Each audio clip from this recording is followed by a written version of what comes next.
بسم الله الرحمن الرحيم maanta oo khamiis ah saddexda bisha tobnaad 2019 waxa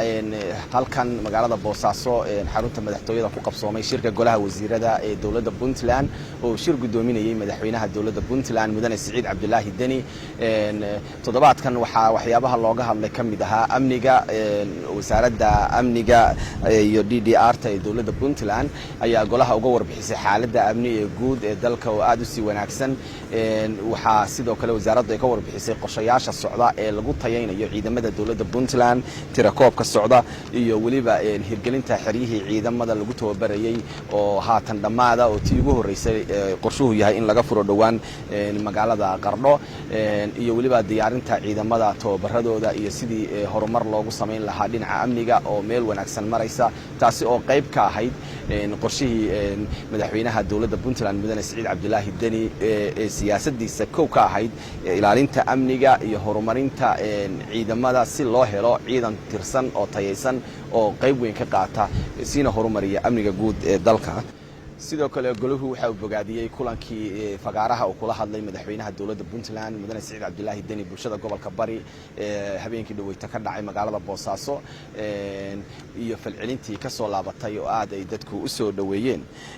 kulanka waxa looga hadlay dhismayaasha golayaasha deegaanka waxaana laga sheekeeyay haatan sida ay qorshuhu u socdo degmooyinka golayaasha deegaanka loo dhisay iyo kuwa loo diyaarinayo iyadoo haatan xubno ka tirsan golaha wasiirada ay ku sugan yihiin degmada Buuhoodle waxaa sidoo kale kulanka looga hadlay oo lagu soo bandhigay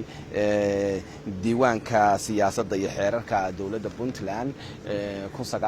1999 ilaa 2019 oo dib eegis lagu sameynayo xeerarka la soo gudbiyay kuwa qabyada ah siyaasadaha wasaaradaha iyo sidii loo horumarin lahaa waxaa kulanka sidoo kale looga hadlay horumarinta iyo waliba casriyeynta lagu wado garoomada diyaaradaha ee Puntland